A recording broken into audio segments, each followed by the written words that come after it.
Sé que tenemos pronto un nuevo retiro de Emaús. Sé que como servidores, servidoras, os estáis preparando intensamente para ese momento, y las palabras que yo quiero dirigiros, pues quieren ser, ¿no?, pues el humus de esa preparación de un servidor que es consciente de que la Iglesia le ha encomendado algo importante, que es acompañar, asistir, servir en un momento tan sagrado como es el del encuentro de Jesús con las almas, ¿no? Su regalo, su privilegio, asistir a ese parto, que es un parto, cada conversión es un parto del alma, ¿no?, en la que se abre a la gracia, se abre al don de Dios. Entonces, pues a los servidores de Emaús se os llama a ser introductores, embajadores de ese encuentro, Cristo se va a encontrar con las almas y tú estás llamado a descalzarte en ese lugar sagrado en el que se va a encontrar Cristo con cada uno de nosotros, descalzarte y hacer, pues, un ministerio, participar del ministerio de Cristo, ¿no?, por tu bautismo y por tu confirmación. Que yo creo que no hay nada mayor que eso, ¿no? Colaborar con Cristo en la salvación de las almas, porque los discípulos de Cristo no solo somos discípulos, somos también apóstoles. La condición de discípulos y apóstoles pues está integrada. Entonces quisiera subrayar algún aspecto concreto de qué manera, ¿no?, pues un servidor lleva adelante esa oración por esas almas, lleva adelante ese servicio por las almas. Y bueno, a esta reflexión que os comparto le he puesto por título, luego os diré por qué, las lágrimas de la maternidad espiritual. También podemos decir, si fuese retiro de hombres, de la paternidad espiritual, pero bueno, como este retiro va a ser de mujeres, digamos, las lágrimas de la maternidad espiritual, porque los hombres también lloran, los hombres también lloramos, no solo vosotras, eso vaya por delante. Bueno, cuando hablamos de oración, la oración en realidad en la tradición de la Iglesia nunca ha ido sola, desligada, ¿no?, sino que como en la propia Cuaresma se nos invita, la oración va ligada al ayuno y va ligada también a la caridad. Esos tres consejos evangélicos que en la Cuaresma especialmente se nos invitan están unidos. Oración, ayuno y limosna. Son tres dimensiones que están integradas. Acordaros, por ejemplo, cuando el Señor había enviado a sus discípulos a expulsar demonios, vuelven y algunos dicen, algunos se nos han resistido, no hemos sido capaces de expulsar los espíritus malignos de algunos de ellos. ¿Por qué se nos han resistido? Y entonces el Señor les dice, es que esta clase solamente pueden ser expulsados con oración y ayuno. O sea, Jesús liga la oración y el ayuno, y la oración y la penitencia. Es que vosotros habéis ido allí y no habéis ido con todas las armas. Es curioso, ese pasaje evangélico, Habéis ido ahí a luchar sin haberos armado plenamente. Es que esta especie, le responde Jesús a los discípulos, esta especie solo puede ser expulsada con oración y ayuno. ¿A dónde habéis ido vosotros allí? Esta batalla es una batalla que en el fondo es contra los espíritus malignos. No nos equivoquemos de enemigo, no estamos luchando contra la cabezonería de una persona, que hay algunos que son un poco cabezones, a ver si se convierten. No, un momento, nuestra batalla no es contra la cabezonería de uno, o contra la pereza de otro. A ver, nuestra batalla es contra los espíritus malignos, ¿no?, que se resisten a que un alma se abra a la conversión, se resisten. Hay una gran batalla detrás de la conversión de cada alma, una gran batalla. San Pedro Crisólogo, pues un padre de la Iglesia, insiste cómo estas tres dimensiones, oración, penitencia y caridad, que es otra manera de hablar de oración, ayuno y limosna, ¿no? Oración, penitencia y caridad, estas tres dimensiones están íntimamente unidas. Y si tú las desligas, pierden fuerza. pierden intensidad, pierden eficacia, pierden fecundidad. Por lo tanto, ¿no? Oración, penitencia y caridad tenemos que entenderlas siempre unidas. Fijaros, esto de San Pedro Crisólogo, lo voy a buscar, dice así. Dice, la oración llama, el ayuno, la penitencia, intercede, y la misericordia, la caridad, recibe. Entre las tres están combinadas. Eso es como cuando los futbolistas van a lanzar pues una falta desde fuera del área y entre ellos se dice, venga, yo amago y tú pateas. O sea, a ver, hacemos aquí pues hacer una estrategia combinada. No solo ahí es el que se pone en la barrera y luego se aparta, hay que combinarse, ¿no? Dice, la oración llama, la penitencia intercede y la caridad recibe. Vosotras, en ese ministerio, ¿no?, de servidoras, pues yo creo que tenéis bastante claro, o por lo menos es más fácil, ¿no?, tener claro la oración, porque voy a rezar por todas las que vayan a ir, voy a tomarme en serio de rezar por todos los que van a ir al retiro. Y además vamos a poner allí el Señor expuesto 24 horas por si hubiese alguna duda. Y además vamos a encomendar el fruto del retiro a monasterios contemplativos. Esa dimensión está bastante clarita. Otra cosa es que recemos bien como debe de ser, pero por lo menos en la manera de estar organizado vamos a ser claros que eso está bastante remarcado. La oración llama. También creo que está bastante remarcado el tema de la caridad, porque a las servidoras de Emaús se les educa, se les sensibiliza para estar atentas a cualquier necesidad que una persona pueda tener, para acogerlas y tratarlas en palmitas, para entendernos, ¿no? Para que la caridad sea máxima. Cuando una persona viene y uno en su manera de acoger, etcétera, todos son detalles, y esa caridad en la acogida me parece que está bastante remarcada. No hay detalle que no esté pensado, un poco en ese retiro de Emaús. El hecho de que haya una proporción tan grande de servidoras por caminantes, porque la proporción es grande, yo creo que es también un signo de que la caridad se cuida al máximo. Igual no está suficientemente remarcado el tercer aspecto, del cual quiero hablar yo, el de la penitencia. Ese me parece a mí que no está tan remarcado, ¿sabes? Y por eso me he atrevido a poner como título Las lágrimas de la maternidad espiritual. Porque ese aspecto de las lágrimas, de la penitencia, la oración llama, la penitencia intercede, las lágrimas interceden y la caridad recibe o alcanza. Pero este aspecto quizás es el que más nos olvidamos, Y además, si os fijáis en nuestro tiempo, esto es así.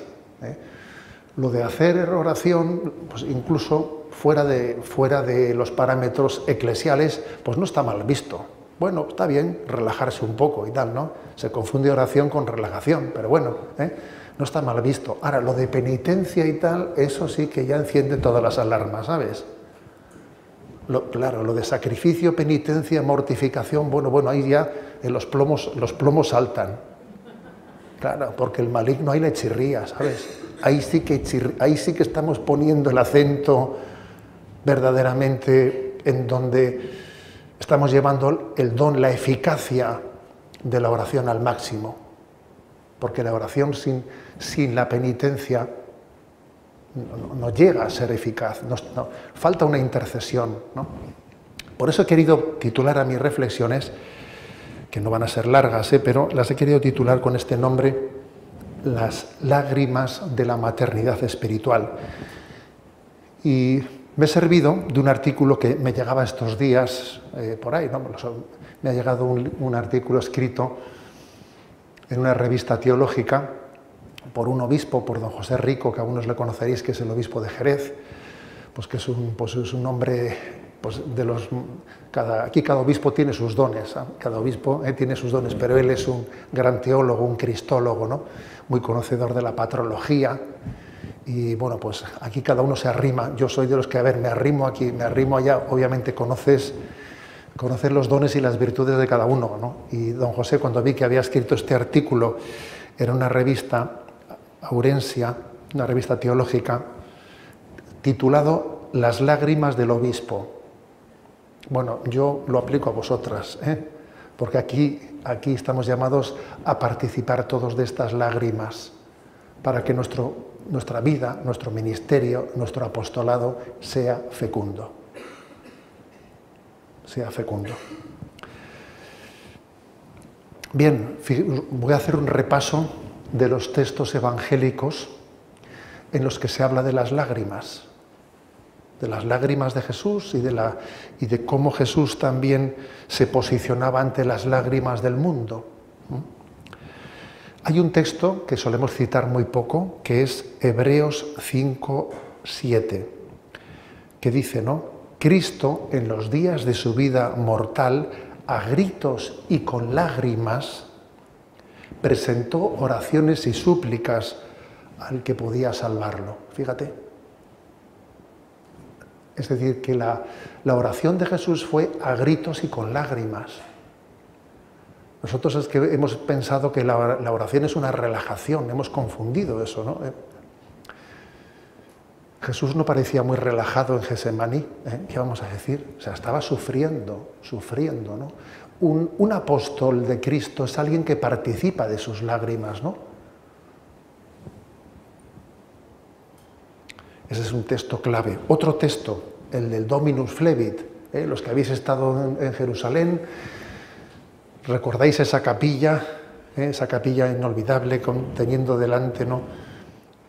En el monte de los Olivos, teniendo delante Jerusalén y una capilla desde la cual se lee el Evangelio, y Jesús, viendo Jerusalén, lloró y dijo, ¿no? Jerusalén, Jerusalén, que apedreas a los profetas y a los que te son enviados, ¿cuántas veces he querido reuniros como la gallina a sus polluelos debajo de las alas, pero no habéis querido, ¿no? Es decir, Jesús llora de dolor por el rechazo. Llora con una función de reparación, cargando sobre sí el pecado de esos que están rechazando la salvación. A Jesús le duele el rechazo de la gracia. Jesús sufre por ello, ¿no? Es una buena pregunta, ¿no? La de decir, a mí me duele eso, ¿no? Yo sufro viendo, ¿no? Pues cómo las almas se alejan de Dios. Sufro por ello, ¿no? Hay muchas madres que sufren por sus hijos, porque ven a sus hijos alejados, etcétera, ¿no? Y las madres sufren, y yo cuando veo una madre sufrir por eso digo, mira, estás bien encaminada. Porque puestos a sufrir, sufre por eso, no sufres por tonterías, ¿sabes? Sufre por eso. Te digo yo que el que no sufre por eso sufrirá por bobadas, ¿eh? Sufre por eso, sufre por lo que es verdaderamente importante, ¿no? Jesús lloró. Las suyas eran lágrimas de dolor, ¿no? Y también está el episodio de Lázaro, que cuando Lázaro muere, Jesús va a verle y allí dice, ¿no? En Juan 11:35, Jesús se echó a llorar, se echó a llorar. Y por cierto, es el versículo, no sé si sabéis esta anécdota, es el versículo más breve de toda la Sagrada Escritura. Sabéis que la Sagrada Escritura se dividió en el siglo XVI en versículos, ¿no?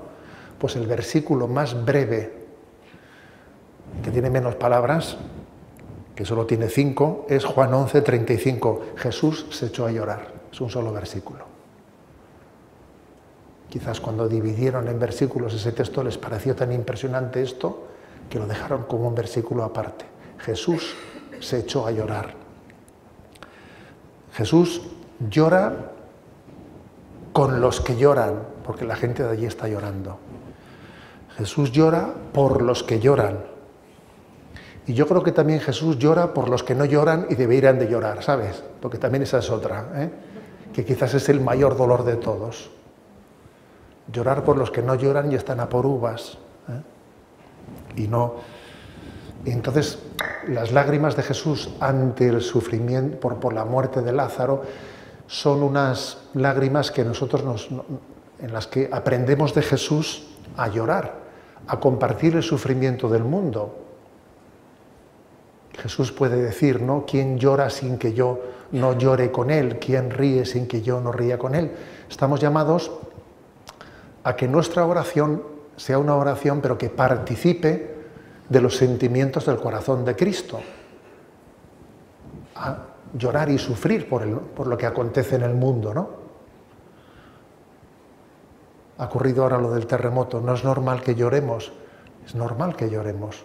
Quizás el hecho de que ante una situación así quedemos pues impasibles no es normal. Lo lógico es que lloremos. Lo lógico es que también participemos de alguna manera de esa pasión. Y fijémonos también en las actitudes de Jesús ante quienes lloran. Porque esos tres textos a los que me he referido hablan de las lágrimas de Jesús. El de la carta a los Hebreos, en los que dice que Jesús a gritos y con lágrimas suplicaba a Dios. El del Dominus Flevit, Jesús lloró al ver que Jerusalén no le acogía y lloró ante la muerte de Lázaro, ¿no? Pero también es muy interesante ver otros textos en los que Jesús se posiciona ante las lágrimas. Uno es el de las bienaventuranzas, obviamente. Jesús proclama bienaventurados a los que lloran. Bienaventurados los que lloran, porque serán consolados. En su obra Jesús de Nazaret, Benedicto XVI distingue entre las lágrimas de la desesperanza y la de quienes se conmueven ante la verdad y se convierten. Estas son las lágrimas que Jesús proclama: bienaventurados los que lloran. Se conmueven ante la verdad, ¿no? Son las lágrimas de los que lloran enfrentándose al poder del mal. Son lágrimas que no pactan con el mal, ¿no? Jesús proclama bienaventurados a los que derraman lágrimas de dolor, de arrepentimiento por el propio pecado, por el del prójimo, por el de un mundo que es insensible hacia el destino de los más débiles. Jesús proclama bienaventurados a los que lloran, ¿no? Y ojalá nosotros, ¿no?, pues seamos destinatarios de esa bienaventuranza.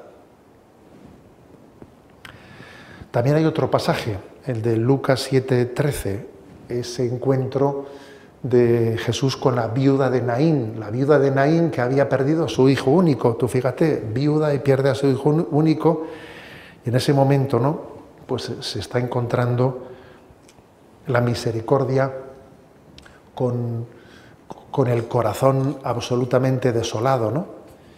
Y lo que es impresionante es que dice que las lágrimas de aquella mujer, el poder de sus lágrimas, provocan la compasión de Jesús y obtienen el don de la vida, el don de la resurrección. Es una mujer que es imagen de la Iglesia, imagen de vosotras, imagen de todos nosotros, que lloramos por los hijos muertos por el pecado mortal. A ver, tenemos hijos que están muertos por el pecado mortal. El pecado mortal es una muerte, es una muerte en el alma. Y el Señor quiere llamar a la resurrección a las almas, por la vida de gracia. Comentando ese texto, fijaros, San Juan de Ávila le escribía al entonces arzobispo de Granada, ¿no?, y le quería decir que no dejase de llorar por las almas que Dios le había encomendado. Le dice: aprenda vuestra señoría a ser mendigo delante del Señor y a importunarle mucho, presentándole su peligro y el de sus ovejas. Y si verdaderamente se supiere llorar así y a ellas, el Señor, que es piadoso, le resucitará a su Hijo muerto, porque como a Cristo costaron sangre las almas, han de costarle al prelado lágrimas. Le dice a San Juan de Ávila, al obispo de Granada, a ver, a ti te tienen que costar lágrimas las almas. Tú tienes que llorar pidiendo la conversión de las almas, ¿no? Es impresionante, ¿eh? Ver San Juan de Ávila. San Juan de Ávila entiende así el apostolado, él lo entiende de esta manera. Es que no sé si somos conscientes de lo que he dicho antes, de la batalla que supone la conversión de cada uno de nosotros, ¿eh? Otro texto, Lucas 8:52. Jesús se compadece ante Jairo, el jefe de la sinagoga, quien le suplicaba por su hija, ¿no? Cuando llega a su casa, allí, sin embargo, corrige a las plañideras, fíjate, porque dice, todos lloraban y hacían duelo por ella, pero él les dijo, no lloréis, porque no ha muerto, sino que está dormida.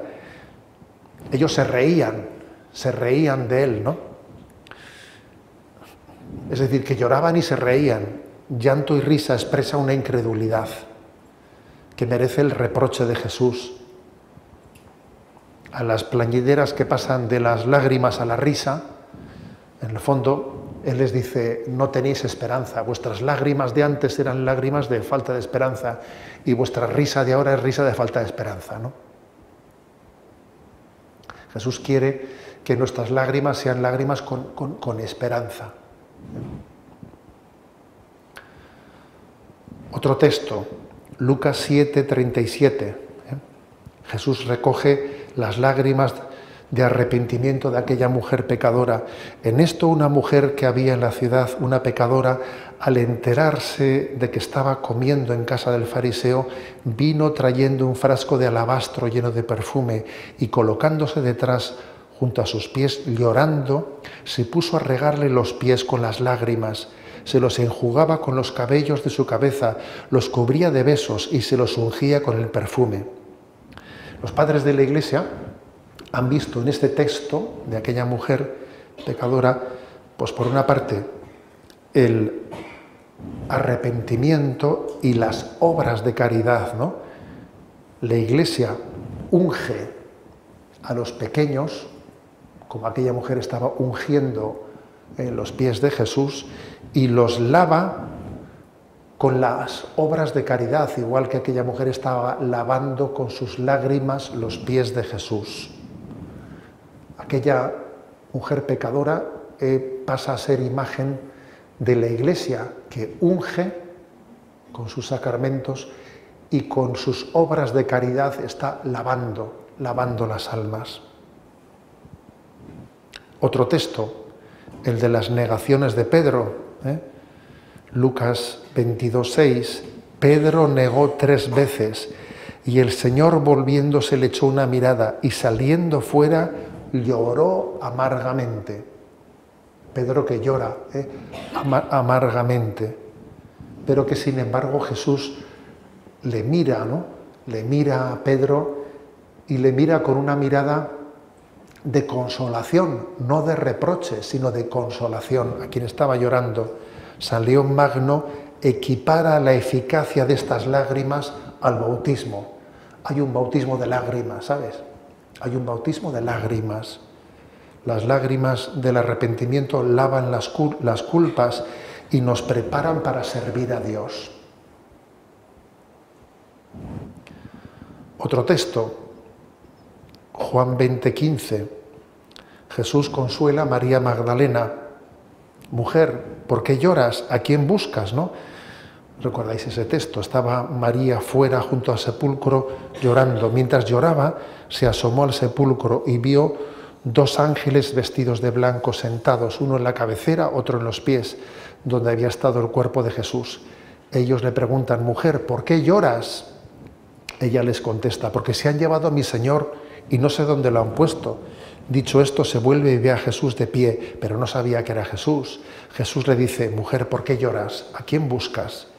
Ella, tomándolo por el hortelano, le contesta, Señor, si tú te lo has llevado, dime dónde lo has puesto, y yo lo recogeré. Jesús le dice, María.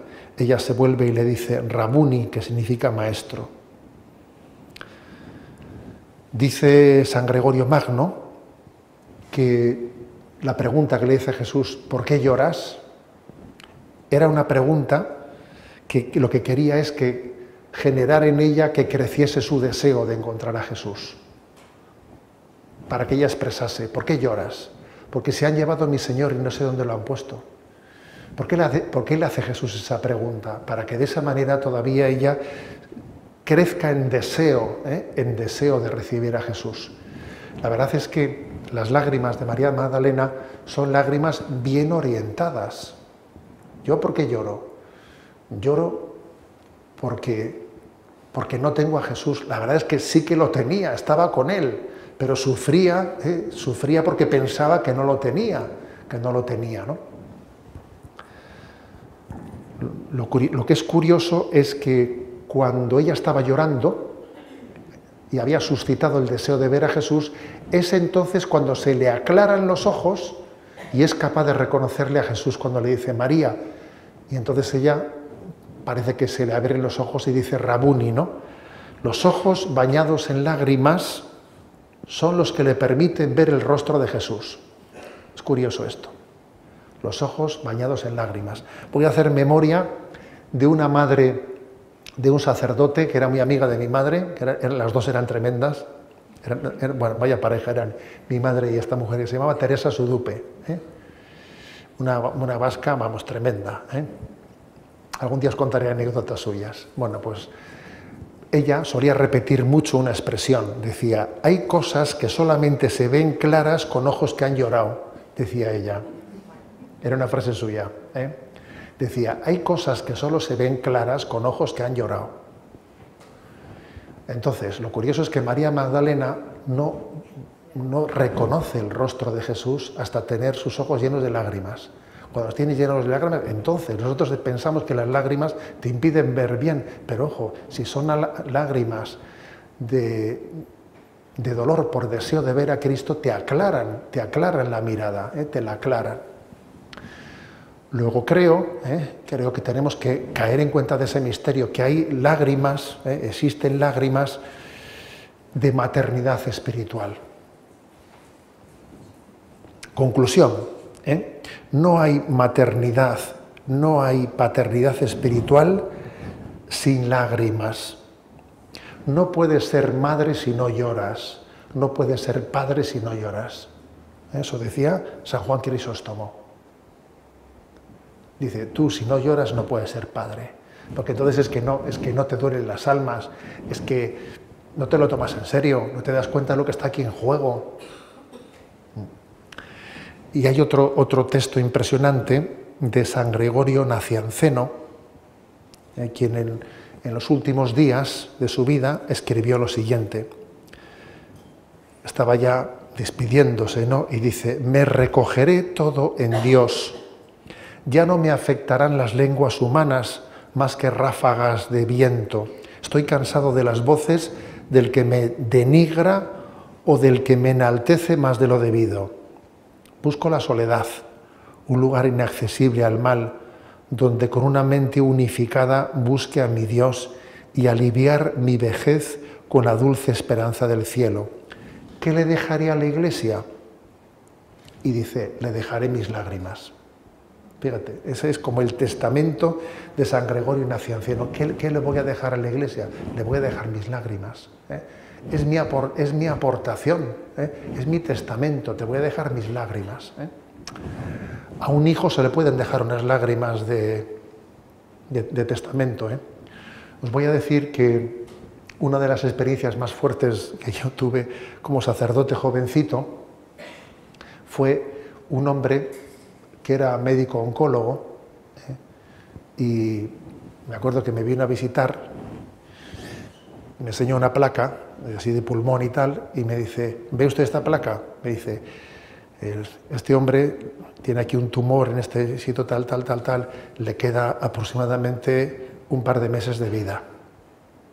Me dice, y este soy yo, me dijo, fíjate, claro, era una placa de él. Y me dijo, yo le pediría a usted que me acompañe estos 2 meses. Y claro, fíjate tú, ¿no? Y claro, el hombre tenía con sus hijos, tenía sus luchas, sus problemas, ¿sabes? Tenía mucho, vamos, un alma sufriente. Y me acuerdo que iba escribiendo una carta para cada uno de sus hijos y me la entregaba a mí para que yo, cuando él falleciese, se la entregase a cada uno, ¿no? Me fue entregando cartas para que después de su fallecimiento yo se la entregase a personas determinadas. Madre mía, ¿sabes?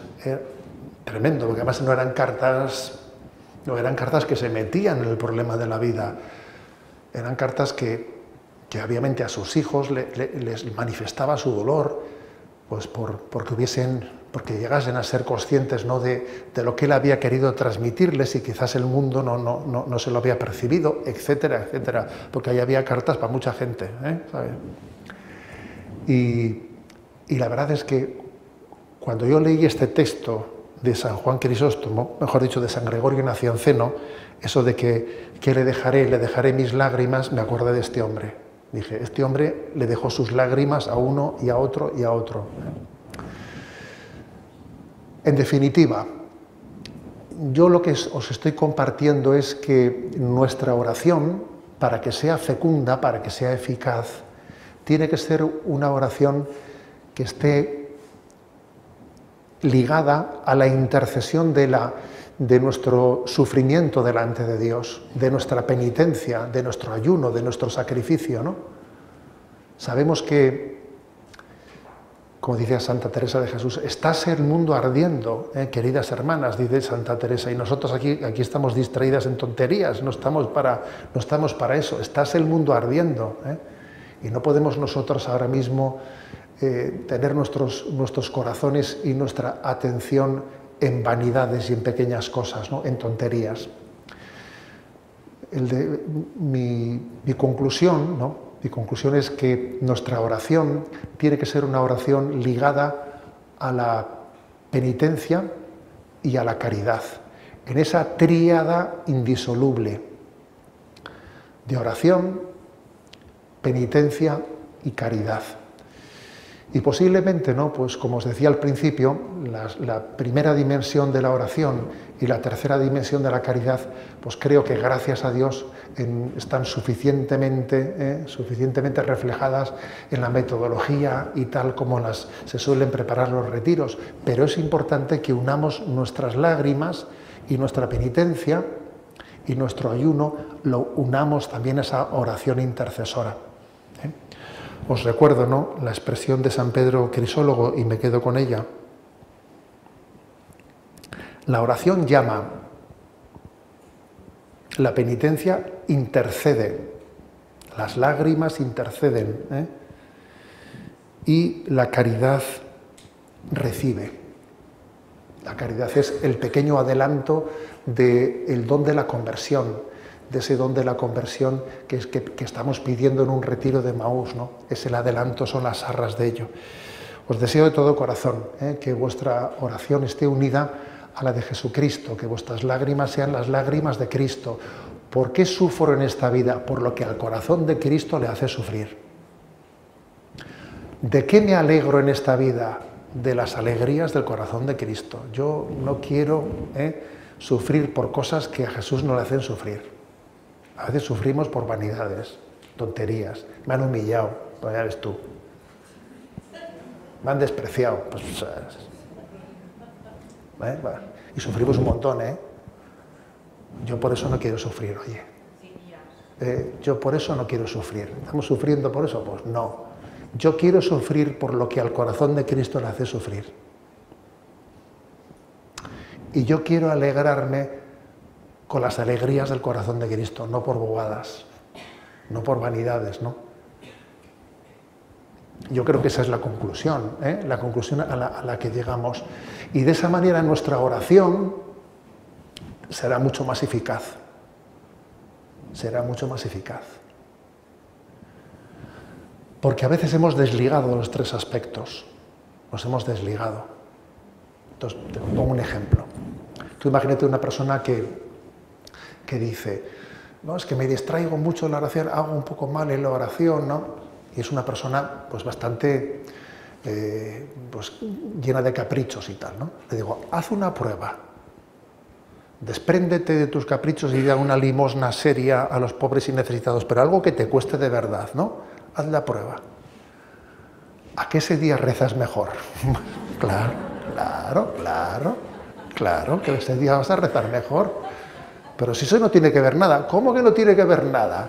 ¿O te crees tú que la oración es un capítulo aparte de la vida? Claro, si tú estás apegado a tus caprichos y te desprendes de ellos, te digo yo que rezas mejor, claro. Y ponemos ese ejemplo, le diré, si nos tomamos en serio, ¿no?, nuestra vida de oración, la vida de oración nos introduce en los sufrimientos del corazón de Cristo. Y del sufrimiento del corazón de Cristo y de sus alegrías y de sus penas, llegamos también a lo que es dar nuestra vida en caridad, entregar nuestra vida en caridad gratuita y generosa por los demás, ¿no? Por eso os deseo de todo corazón esto y que sepáis que estamos unidos en la oración de intercesión por ese retiro que tantos esperamos. Y también os quiero felicitar por el hecho de que estéis a punto, ¿no?, de iniciar pues el nuevo Emmaús en Elche, de que estemos a puntito en esa generosidad que os pedí, que me acuerdo que la última vez que vine os pedí que seamos generosos, que nos abramos, que nos multipliquemos, que demos saltos por la diócesis. Y bueno, os lo pedí y yo, ahora que está eso, el mismo momento de producirse, os agradezco vuestra generosidad. Y os digo que no quitéis el pie del acelerador, que todavía nos tenemos que multiplicar más, ¿sabes? Nos tenemos que multiplicar más. Y tiene que llegar el momento en el que, pues en todos los lugares de la diócesis, tengamos esa presencia y esa capacidad de multiplicar los retiros. ¿De acuerdo? Estoy seguro que este paso que se va a dar ahora también ha sido fruto de mucha oración hecha de esta manera a la que me estoy refiriendo y de muchas lágrimas que han sido ofrecidas con Cristo. Sin esas lágrimas no se hubiese producido este paso, ¿no?, que ahora mismo estamos a punto de dar.